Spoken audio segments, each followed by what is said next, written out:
What's up, everybody? Welcome to our YouTube channel. We are so glad that you are joining us here today. And y'all, this is a big deal. I'm so pumped about this because this is our first YouTube video right here on our channel. So listen, before we get started, what I want you to do, I want you to go ahead and hit that subscribe button. Just go ahead and do it right now. It's super easy. Doesn't take long. Hit that subscribe button. Share this with somebody you think you'd like it. Hit that heart button as well. Because I believe that we're going to be producing some content that's really going to encourage you and strengthen you as you're becoming a passionate follower of Jesus. And y'all, today is a very exciting topic. I'm here with my incredible wife of almost 11 years, Lexie, and we're talking about a big topic, which is relationships. And where we're going to talk about it is we're going to tell our story, which is really fun. We're going to laugh a lot. And just really share how God brought us together, the highs, the deep, dark lows for me.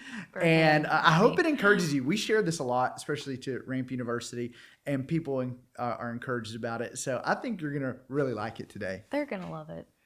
So like I said, we've been married for almost 11 years. It's going to be 11 years this May. And it all begins with Lexie and I meeting each other. Actually, Miss Karen asked me to come to a Chosen trip in Orlando, Florida, when Chosen was ministering on TBN. And I don't know if she remembers it. I do remember it. But I remember it as like yesterday. With the Portofino. Yes. It was amazing. See, Lexie and my brother Heath were really close friends. So he was like, you need to meet my friend Lexie. So I was like, cool. And so I go in and I walk into the Portofino Hotel, and right there on City Walk at Universal. And I'll never forget meeting Lexie for the first time at breakfast, right where she was sitting. And I remember thinking like, man, she's really, really pretty. But she was like, she still is like legend status. So there's no way in the world I think she could have ever liked me. So fast forward. Plus I'm 3 years older. She's 3 years older. Like just way more mature. Way more mature. At that point I was 20. Yeah, I was really 20, young. And so you might have been 19. We were that's young because I was in college. That's true. I was still 19. So a few months later, I ended up moving to Hamilton, and we started hanging out like in the same circle. And again, y'all, for real. And this is actually a word to some of you guys. You need to learn this. She was so far out of my league that I didn't even try. Like, there's no way in a million years she would ever like me. So I'm just going to be an idiot. And so I was like an idiot. And too, at the same time, I was reading a lot of Jim Elliott. If you don't know contextually, you need to tell them who Jim Elliott is, because a lot of them may not know. So Jim Elliott, shout of the Almighty, his story, just this passionate missionary who was like so focused on Jesus, he didn't care about getting married. He just wanted to be a missionary. Yeah. His wife Elizabeth was the same way. Yeah. Before they got married. And so long story short, he's like pursuing God, just going to lay his life down for souls. And so I was like, man, that's what I want to do. And that's honestly where I was. Like, I was just so consumed in God that I wasn't really thinking about anything else. Lexie was in pretty much the exact same place. Don't you agree? Yeah. I mean, we were just like hardcore pursuing Jesus. Like, the dating culture was very different. So very different. We're just like, if we marry someone, we're going to get a word or a dream from God. But in the meantime, we're just going to burn for God and go after it. We might be dying one day on the mission field. So should we even get married? Yeah, exactly. So that's what we're thinking. And so at the same time, we're like really developing this friendship. We're like best friends. That's when this shows like the times. I had a Motorola Razr flip phone. And she had like a chocolate. Chocolate. That's what it was called. It's like a chocolate. It was called a chocolate. And it's like this is pre-iPhone everything. And like if you've ever texted anyone on T9, it's because you love them. Like, it takes forever to get a text out. So I'm like, we're texting all the time. We're hanging out. And I'll never forget starting to be like, she's really awesome. And so there's a moment we call the countertop moment. The countertop. Do you remember that night? Yeah, we have a picture. We have a picture of it now because it's forever in our history. We're hanging out at her house. We have a bunch of friends over, all eating and hanging out, playing board games. Well, somehow Lexie and I end up in the kitchen, sitting on the kitchen counter by ourselves, and we talk for like 2 hours straight. Mm-hmm. And what do we talk about? We talk about the Lord. Missions. Like what we wanted to do with our lives, what we felt called to. And I'll never forget that moment being like, I think I might have even told you. I don't know if I told you. Or we just both thought it, didn't we? I don't know. What was it? I remember thinking, if we got married, we'd change the world. Oh, yeah. You didn't say that. I didn't say that. No, maybe later in life, not in that moment. Yeah. So I was sitting there and I was like, man, if we got married, we would change the world. And so we just kind of went about our business. And I remember it was the fall going into winter of that year. And it was a very pivotal night. And one night, Lexie called me. Oh, yeah. Maybe I should tell this part. Yeah, you need to tell this part. Okay, so, because at this point, I knew that we liked each other, but Jacob wasn't saying anything. And so me being the, aggressive individual that I was at that season of life, I was like, we're not going to play games, and I need to know what's happening. And so I called and basically told him, I was like, sometimes I like you, sometimes I don't, but I need to know we're on the same page. And I had a lot more detail to it than that, and went really in detail and was like, we act this way and we do this and say this, and I don't know if it's right, if we're not clear with how we feel. And all Jacob said was, I know exactly what you mean. Yeah. And I was like, that's it? I was in a state of shock because I was like, there's no way she likes me. So I was afraid I was misinterpreting it, even though she was very plain. So I was like, she's saying she likes me, but what if she means something? I was being an idiot. And so she was trying to be super mature. I was trying to be super mature. And our friendship was so special. Like, she was legitimately my best friend. And I was so afraid of ruining it that I was just like, I know what you mean. And she was like, okay. What? I know what you're saying. And so that kind of went into this whole thing. I was like, we like each other. And that turned into okay, we like each other. I remember us being group settings and us texting each other in the room. And that's when I was like, oh yeah, we like each other. And so things started to really speed up. And we started really hanging out more because we kind of really came to agreement. We'd go on really long car rides, and it finally just came out that was okay, we like each other. Well, I have to give a little bit of a preface because in between that season, there was one moment when I, again, was the forward one, and I was like, I like you. I was like, do you feel the same? And he said, there was this other girl kind of in the picture. And he was like, sometimes I like you and sometimes I like so-and-so. And I was like, oh, okay. I was like, well, this is done. I'm not moving forward until you figure that out. So. People were advocating for this. I really like Lexie, but people were advocating. So I was torn. And I was trying to be honest. You were honest. Yeah. I was trying to be honest, but I was not very smart. I wasn't using a lot of wisdom in my honesty. But so from there, I finally came to the point of just no. I have feelings for you, and let's should we date? What was this? So we even went to leaders in our life. Things were progressing to the point where we're dating, we're talking, talking. We weren't dating. We were just talking friends, but we knew we wanted to date. But we knew we wanted to, and it was moving forward. Okay, so fast forward to March of that year. This is all within the span of what, a year? March of this. So that our first conversation happened in the fall. Okay, yeah. So 6 months. 3 or 4 months, yeah. So we are kind of in this talking phase, and we're actually really getting serious. Man, this is not serious, but okay, we like each other. We both are on the same page. Let's move forward. And I remember coming into a Sunday night service, and this is still the heart posture I had. God, I don't want to play games, okay? Yeah. I've done the dating thing. I don't want to just do the dating thing and play games and, us go through this long season of dating only to break each other's life. I don't want to do that. And so I was legitimately seeking the Lord, saying, God, I want to know, is this serious? Do you want me to move forward to this? Because that's where I was in my consecration. Yeah. There I was in the heart with the Lord. And I came in on a Sunday night. I'll never forget our church service, Sunday night here at the Ramp. And we're going after God on the stage. We're on Chosen at that time, the Ramp's ministry dance team here. And I remember standing right in front of the drums because our ministry team would stand on the stage, just kind of leading the room in worship.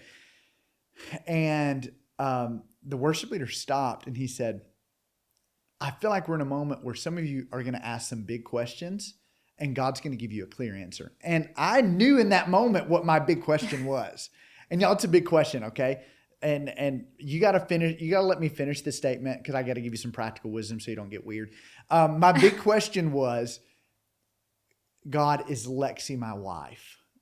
And so I remember they they brought the music down. He said, "Timmy, I need to ask a question. God's going to answer you right now." And I asked the question, "God, is Lexie my wife, or do I need to cut this off?" And I waited. And you know what? I didn't hear anything. And I waited. I remember got on my knees. I just waited on the Lord. They even changed the song. And I waited and waited. And I'll never forget. I heard the Lord say, "Yes." And I knew it was a word from God. Like, undeniably. I felt the power of the Holy Spirit. I felt the anointing of the Holy Spirit. I felt a supernatural peace that surpassed all understanding. And I literally walked off of the stage. I remember I walked to the stage. I remember thinking, I just got a word from God. Like, about your wife. I just heard who my wife is. And I knew it was the Lord. Well, at the same time. Yeah. So I should give a little context. Up until this point, so I went through college, and all of my college years was basically on a vow to the Lord not to date. It's just something I felt like I was supposed to do, and that was like part of our consecration. So I hadn't dated all through my college years. Obviously, there were moments where I liked somebody, but I never like went there. So at this moment, Jacob's like the first person that I'm like, oh, I'm like not on a vow. I can date, all these different things. So he hears that. I'm on the other side of the stage, basically asking the same question. Yeah. I wasn't asking if he was my husband. I was just like, should I date him? Like, and I did live in that place, I think, even because of being like not dating. Of I don't want to date just to date. And the person I date, I wanted to marry. So I was like, this is a big deal. Anyway, so I'm praying. And in that same service, I hear the Lord say, "Can you give me one more year?" And I knew by that, like, obviously I had just come off a vow. Mm-hmm. So I knew that one more year meant like not dating or being in a relationship for another year. Yeah. And so obviously my answer was no, I'm just joking. My answer was yes. Yeah.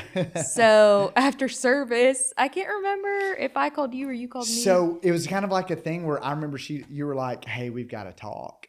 Yeah. And I'm literally just like on cloud nine, like, "God, thank you. Like, this is awesome." And so we went to your house. We sat outside on the back porch, and you told me, you said, "God's told me to go another year without dating. We've got to cut this off." And I remember my response, I was so full of faith because I knew I heard the word of the Lord. I literally looked at her and said, "Go for it. You got to obey.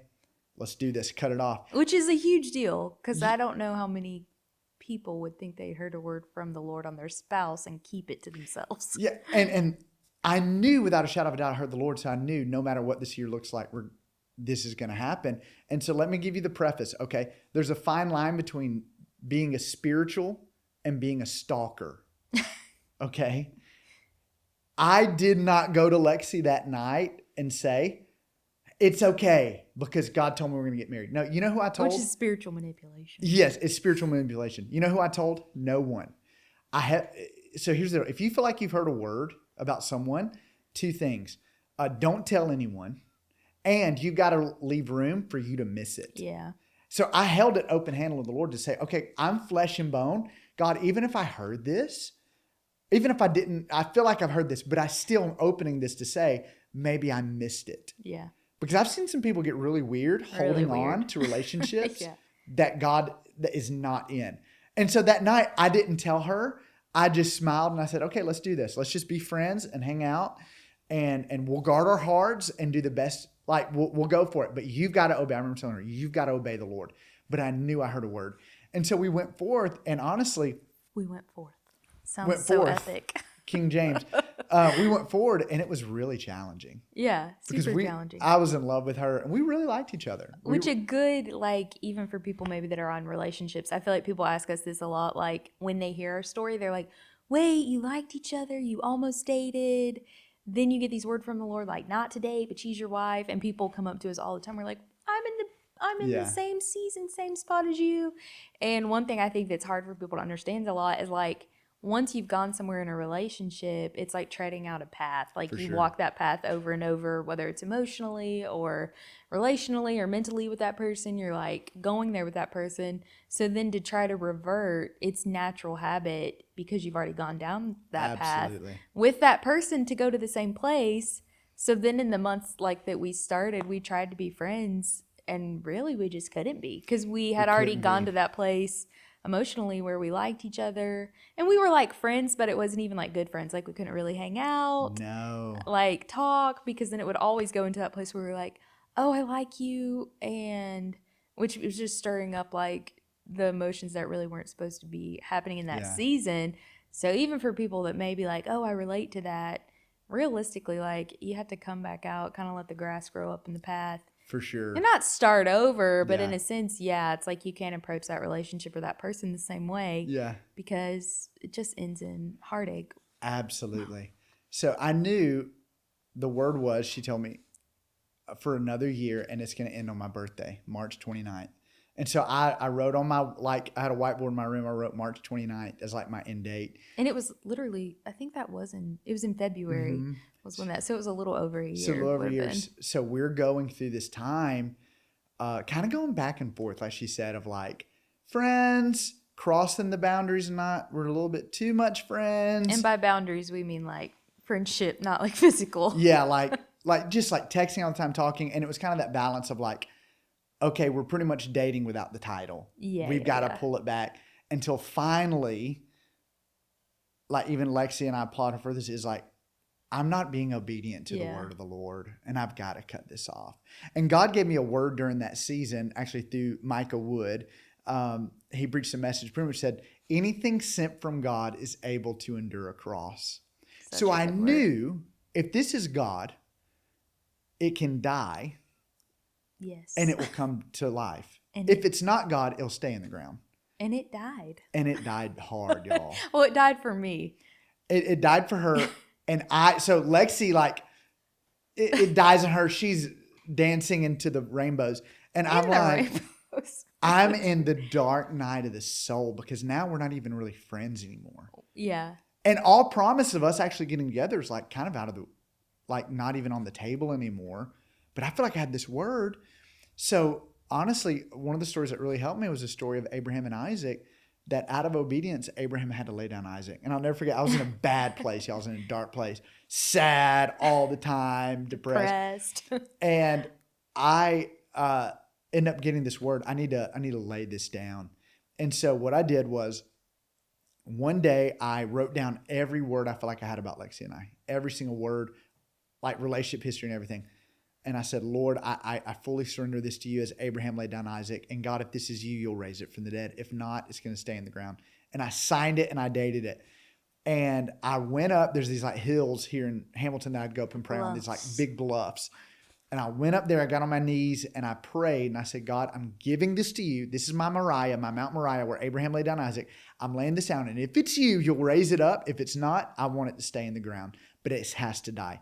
And I buried that bottle. I put it inside of a bottle, Coke bottle. Coke bottle. And a glass Coke bottle. No lid. With no lid. And I buried it up there and I walked off the mountain and something shifted in me. And I knew, okay, God, this is in your hands now. I can't work this out. And it's funny because even when I let it go, I would fight the word too. I'd be like, I didn't hear God. You're Jacob, you're an idiot. And then I'd literally roll over in bed. But I know I didn't hear God. And I'd roll over and I'd all of a sudden be like, no, I heard God. I know I did. And so anyway, I laid it down and I fully surrendered this to the Lord. And March 29th was coming quickly. Yes. But before that, I should say too, like, maybe I could say this, Skip. Part of the reason why I had such a drastic shift too was because I had a leader in my life who was basically like, oh yeah, hey, and this is not like something you ever want to hear in a relationship, but they were like, we know you're on this word from the Lord. If this is ever something in the future, I'm going to tell you what it's going to look like. And they were like, because I was older than Jacob, I was like in a different season of life in a lot of ways. I'm one of the oldest of 8 kids. Yeah. He's the youngest of 2 kids. Like just everything in our lives, even our personalities are super different. And they were like, here's your options. They were like, 1, you guys are going to get together. You're going to have to date for a really long time while Jacob matures. So wait to get married. 2, get married and have like really hard first couple years because Jacob still has to mature. Or 3rd, they're not the one, like he's not the one. So I was like, wow, those options are terrible. So that was even like for me part of the like, it reinforced like I was obviously on not dating from the Lord, but at the same time it was like, okay, yeah, he's probably not the one because I don't want any of those options. For sure. So that was even in that season why it got even more like we weren't friends at all because I was like, oh, I'm not even Absolutely. And let me tell you what that season did. Yes, that's why I wanted to point that out, because this is really important. This is what that season did. Like Lexie said, we were in two different veins. I was maturing and I was working towards a place of being fully financial dependent, growing as a man, different things like that. But I was still, there's a lot of immaturity in me. And I believe God had to have that year season. So I believe God did what he did in a year, a work in me that would normally take 7 years. He actually did in a year. Yeah. And so what I did, honestly, I started to see that. Okay, I have this word about a spouse, about a wife, but I'm not ready to have a wife. So I can either pout and wait, or I can do something about it. I can man up and I can do something about it. So you know what I did? I got some Dave Ramsey books. And I made a budget for the first time. And I started working towards full financial dependence. Any bills that my parents were even still helping me with, I started to get from them. Obviously, I was working a full-time job. I was budgeting. I was planning.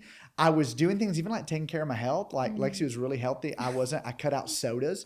Like I just started making these, I was really burning for the Lord. I was spending time with Jesus, knowing that, okay, before I can answer the call to be a husband, I've got to make myself into who God's called me to be. And let me say this. Sometimes I think a lot of people ask the wrong question. They're asking God, who is the one, rather than, Lord, am I the one? Which is so good.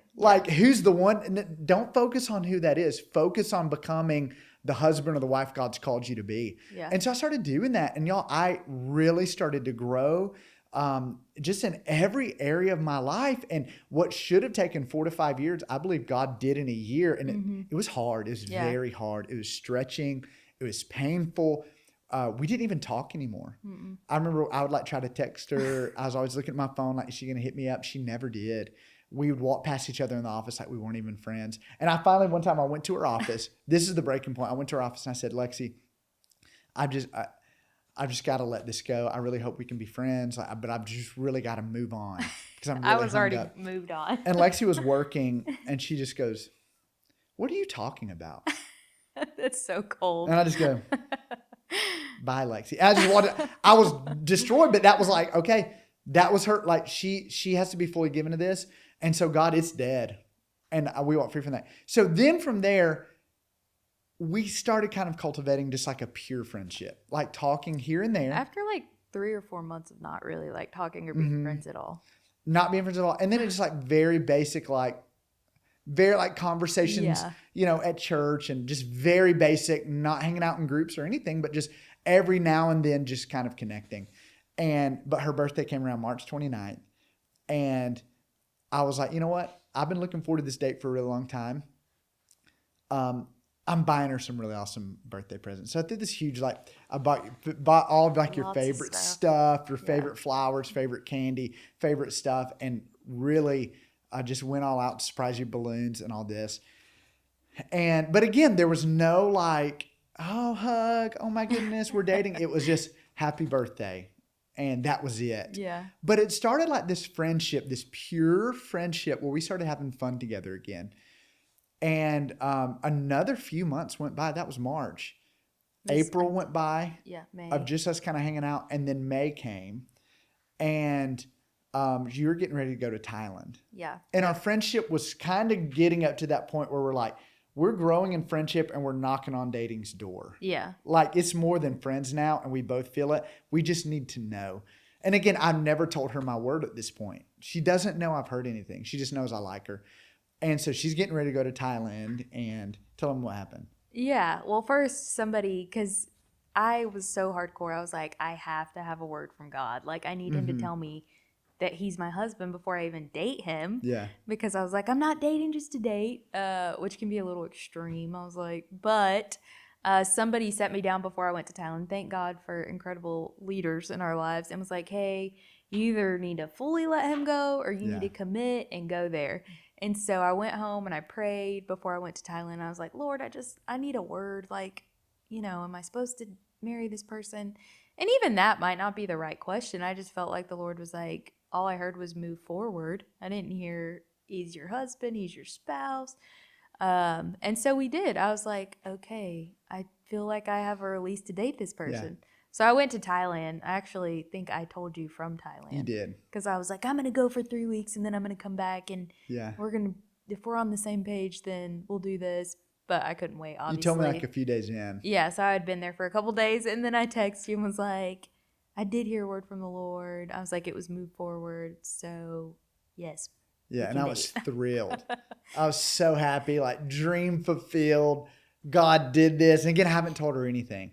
And so we get back and we start dating, and it's really awesome. We learned a lot. One of the biggest lessons we learned was just have fun. Yeah. And that's where honestly our relationship bloomed, was we just started having fun together. Set boundaries. Set very healthy boundaries. We'll probably do another video about that soon. Because that's so important, so crucial. And we just really had a lot of fun together. And so fast forward to 6 months? 6 months in, and we've already started having a conversation of like, okay, this is serious. This is real. Leaders were even like, no, like, we're getting blessings from all the way around. And so again, this is one of my favorite stories. So I'm again working this job. I travel and preach. I just started traveling and preaching, and I saved all my honorariums to buy her a ring. Like the most money I've ever had. I think I had $2,100 in my bank account. So excited because finally I'm in like ring territory, which if you ever want to get married ever, I don't care if you're 4 watching this, you have to start saving money now because the diamond industry is a scam. Anyway. Okay. And so so I start saving, and I'm like, man, I'm about to buy a ring. I'm making plans. I'm making preparations, saving every penny, y'all. And I'm sitting in a service, and the Lord says, Jacob, empty your bank account. And we're sitting next to each other in the service. And I was like, no, absolutely not. Lord, I'm not taking a vow of celibacy here. You want me to go to Pizza Hut and buy her a ring? Is that what you want me to do? Lord, I was like, Lord, cut me some slack. I remember just staring like, really? This is what we're going to do? But I felt the nearness of the Holy Spirit so strong. And I actually, like Lexie, I was like in the, like badly. You had an envelope. I had an envelope and my pen was just sitting there. And like, I look at her like, she just goes, just do it. I knew what was happening. She knew. She said, just do it. So I was like, it's your Pizza Hut ring. Anyway, so I just wrote it down. And it was one of those moments I was hoping is Abraham, Isaac, where I like put it in the bucket and the Lord's like, Jacob, no. You found favor with me, you know, what, like, and like the bucket's like trying to get past, and I'm like, and finally I let it go. Even the finance department called me and were like, hey, we think you accidentally put an extra 0 on here. Are you sure you want to do this? And I was like, just do it. So now I'm like back to square zero, trying to save money. I have a barely minimum wage job, I'm saving everything, like not making any money. I think I'm saving like $150. I'm like, Lord, please, what am I supposed to do? So long story short, we go to fly to meet her dad, for me to meet her dad for the first time and ask his permission to marry his daughter. It was very intimidating, by the way. So we fly up to Kansas City. We go out to dinner. It's like this awkward moment. We're going to Buco di Beppo, this Italian restaurant there. Am I saying that right? Buca di Beppo. Yeah, Buca di Beppo is incredible. And we go and we hop out of the car, and he's dropping everybody off. And so I awkwardly am like, hey, can I go with you to drop the car off? And he's like, yeah, I guess so. So we go and we park, and I just say, Mr. Jim, I love your daughter. I really feel like I have a word to marry her, and my heart is for her. I want to serve her and love her like Christ loved the church. Can I have your permission to marry your daughter? And he just breaks down and starts weeping. And I'm like, well, I guess I'm buying a one-way flight back to Kansas City. Like, that was a failure. But he just starts crying, and he reaches into his pocket and he pulls out a little box. And he says, I was praying about who to give Lexie's grandmother's wedding ring to, and the Lord told me to give it to you. And he hands it to me. I open it up, and there's this beautiful vintage antique ring. She wore it every day for what, 60 years? A long time. He gives me this ring. I remember I brought it back here to our like jeweler in town, and he said, where did you get this? This diamond is incredible. It was worth more than I gave in that offering. God supernaturally provided a ring. Long story short, in December 7th, I asked Lexie to marry me. And a few months later, in May We got married. But you have to go back to the Coke bottle. So up until this point, right. even of getting engaged, you never told me the word that night on the stage or about the Coke bottle. Or about the Coke until bottle. the day after we got engaged. Because that was a promise. I'm not bringing, I told the Lord, I'll bring her up here when we get engaged and I'll unbury it. And so sure enough, I said, hey, we got to go somewhere. She's like, where are we going? So I take her on this hike, walk up this hill. And then we get on this mountain overlooking. I'm like, isn't it beautiful? She's like, yeah. I just start digging in the ground. It's like, what is she doing? And I pull out this Coke bottle. Unfortunately, oversight on my part, I didn't cover the lid. It was like full of water. But I pour out the bottle and there's this note in there. And we actually still have it at home. Mm-hmm. Actually, that's what this tattoo is. You know, I don't have this because I like Coca-Cola. There's actually a letter in a bottle. And I told her, I said, God's told me we're supposed to get married. And I told him, I'll bring you up here when he resurrects this relationship and we get married. And now, almost 11 years later, 3 kids, 3 beautiful little girls, and our marriage is happier than ever before. You know, I think we want to share this story to let you guys know, number one, burn for Jesus. Yeah. Seek first the kingdom and his righteousness. All these things will be added to you. That's the promise. Yeah. Burn for the Lord and he's going to take care of you. He's going to bring that person. Yeah. And when he does bring it, like, trust the process. Yes. Even if your story, like if you're waiting on someone, if someone's super immature like I was and you're really mature, he's working out. He's working it out. He's going to take care of you. He's going to take care of them. And ask yourself that question, am I the right one? Yeah, for sure. No, I think that's great.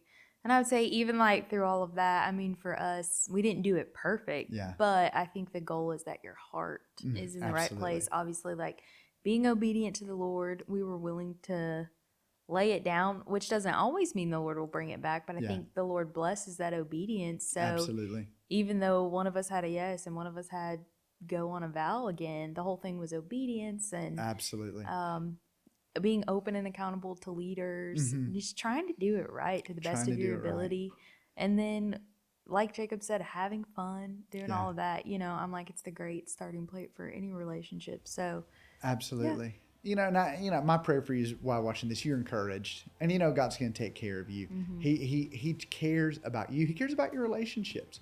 He wants to see them thrive. He wants to see you happy. So even if you're in a season of singleness and you're waiting, don't lose heart. Don't get discouraged. God's going to take care of you. Yeah. Well, guys, thank y'all for watching. Yes. This is our first video. Again, like and subscribe. Share this. If you think it's going to encourage someone, share it. Get the word out. But there's going to be more content coming at you soon. We love you guys. Thank you for watching. Until next time, we'll see y'all later.